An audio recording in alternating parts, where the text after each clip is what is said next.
All right, guys, in this video, I'm going to show you the diet that I have used to eliminate my low thyroid symptoms, and I'm no longer on medications either. So I want to hop right into this.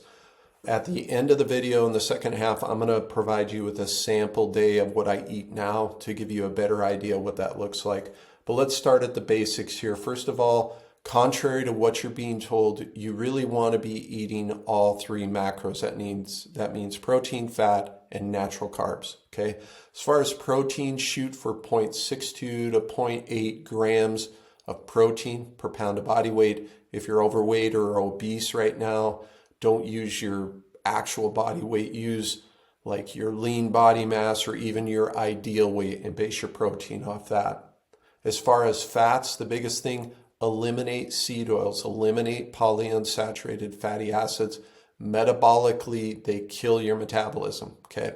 Your thyroid runs your metabolism, so we want to help that. So eliminate seed oils. Basically anything processed you need to get rid of.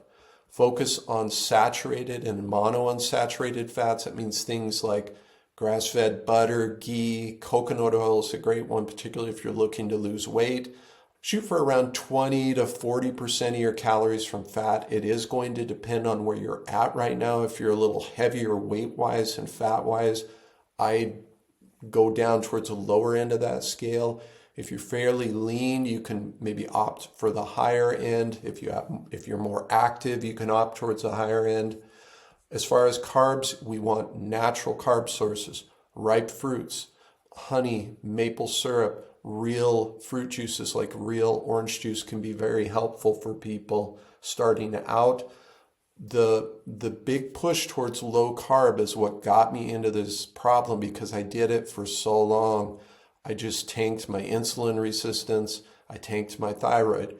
You have to understand carbs help with hormone conversion. They help with thyroid hormone conversion, and they keep the stress response down. Okay, there's a ton of benefits if you have thyroid problems to consuming natural carbs. The one warning I would give you, if you're like me and you were coming from a very low carb environment, you're going to have to go slow. Okay, that doesn't mean people ask how many carbs should you eat. I like to see people at least 150. Your brain's going to use 150 or 600 grams of glucose a day. So we want to fuel that process, and that requires carbohydrates. Yes. If you don't get those carbs, if you're low carb, your body will find ways through other mechanisms to provide your body with and your brain with that energy, but those are stress-based responses. We don't want that. So just eat the carbs. We want to get to at least 150 a day to fuel your neurological function. Okay, when you get to that point, it may be slower for some people because if you've completely cut out carbs, I was 30 grams a day or less some days when I started, and I ramped it up right away and it caused weight gain. You may have to go slower, like 10 or 20 grams extra carbs a day for a week, then bump it up some more. Some people can get to that 150 sooner. Okay, depends on where you're at right now. But ultimately, I'd like to see you at least 200, if not 225. Most days now, I eat 250 to 350 grams of carbs a day. That seems to be kind of the sweet spot for me. Starchier carbs like potatoes can be problems for people in the beginning. Other people tolerate them fine. Just go slow with that. As far as veggies, fruit veggies are fine for most people, like the squash, the pumpkin, those sorts of things. But like broccoli is goitrogenic, and plus I never enjoyed eating it. I forced myself to eat it. You can get most of your micronutrients from non-vegetable sources, but if you like eating vegetables, feel free. Just be careful with what you're eating and how you're eating them. For example, raw broccoli would be a terrible food to eat if you have thyroid problems.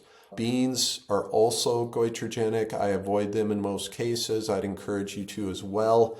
Grains are a bit of a mixed bag. You'll see in my sample diet. I think for most people, they're best avoided in the beginning, but as you heal, you can maybe reintroduce them. Okay, the second thing, we talked about the foods you need to eat, how much. The second thing is you have to stop focusing on dieting, meaning you have to stop focusing on cutting back calories. As soon as you cut back calories and you do it long enough, that slows down your metabolism. Your thyroid essentially is your metabolism. So we want to get away from restricting. So I would just, at this point, eat at your maintenance. If you're 200 pounds right now, just eat enough to maintain your weight. You want to provide your body with energy, number one, and then we want to help it convert that food into energy. All right. So stop cutting calories. It's at this point. That can come down the road once we get your metabolism back on track. You can see here that 4 years ago, I was eating 2,100 calories a day, maintaining my weight. If I ate more than that, I gained weight. I'm now eating 29 to 3,200 calories a day. It depends on my activity level that day, and I'm maintaining my weight. Also, I stopped fasting. I'd encourage you to do that as well. I was fasting every day, so I actually did time restricted feeding. I ate in a window. Again, it's the same effect as low calorie diets. Your body views it as restriction, not having enough energy, so it will slow down your thyroid even more. Always whole food, always micronutrient rich food. Macros are great, and people will say, well, if it fits your macros, I could eat Twinkies and I can eat this. You have to remember whether it's vitamins or minerals or enzymes that are in the food, that's what fuels your body's processes. So if you eat junk foods, even though if it fits your macros, you're not going to get ideal results. Whole food, micronutrient rich food. Okay. One thing I started doing early on, I monitored my morning body temperature. When I started out, I was cold all the time, and my morning body temperature, and by that I mean get a digital thermometer, measure your temperature right when you wake up in the morning before you get out of bed. Mine was high 96s when I started. Now I'll be low 98s. So my temperature has increased. I'm no longer cold all the time, which has been awesome. My last pointer before I get to my sample diet, you're going to have to be patient. If I would have been more patient and done this the right way, what I've outlined here, I wouldn't have gained 35 pounds in a year and a half. Okay. I probably would have gained some, but I needed to gain some weight. I was really thin, but not a lot of muscle. But the point being, if you go too fast, if you try to push things beyond what your body can handle, you're going to run into problems. Meaning, I went from 2,100 calories and I jumped up to 3,000 to 3,500 because I was craving carbs. My appetite was increasing. My metabolism was increasing, but I was exceeding that and just went too fast. So your body may be different. Maybe you can go faster. Maybe you can't. But if you find that you're gaining a little bit of weight, you just need to trim it back a bit. All right, so let's get into a sample day. This is not perfect, but I'm just being honest with you about what I have. So when I get up in the morning, having coffee by itself is something I used to do that'll raise cortisol levels. So now I have, excuse me, I'll have my coffee, what I call a coffee meal. And that means, and this is separated into 2 cups of coffee, but it ends up being 400 grams of coffee. I'll throw some raw milk in there, some maple syrup, and some collagen protein. So you can see a trend here. I'm getting a balance of all my macros. That gives me a good start to the day. People will ask about dairy. Your mileage on dairy is going to vary, but if you can source it raw, it's a really good food. Okay. Most people who have a dairy intolerance actually have a gut issue. It's not so much the dairy, it tends to be more their guts. In some people, not everyone. About 3 hours later, I have my real breakfast, which is 3 whole eggs. Make sure they're whole. Stop eating just egg whites, okay? Cooked in coconut oil. Then I have some real homemade sourdough. Not a ton, but it's about a 40-gram piece. Put some homemade raspberry preserve. Then I had some watermelon. And with each meal lately, I've just been eating a small raw carrot. That helps with healing your gut. It helps with lowering estrogen levels, so a lot of pluses to that. Early afternoon, I had some grass-fed beef, some leftover taco meat that we had in the fridge. I cooked up some potatoes. What I do is I cook up the potatoes, I dice them in a little bit of butter, throw them in the oven. When they get cooked up, I'll throw the meat on top of that. Then I will throw some Colby Jack cheese on top of that. I didn't put salsa in here, but I did throw salsa on that. I also had some orange juice with powdered gelatin in it. I do that to balance out, because when you eat muscle meat, those do have some inflammatory amino acids. So the gelatin is kind of balancing that out. So gelatin and bone broth are excellent protein sources to balance out muscle meats.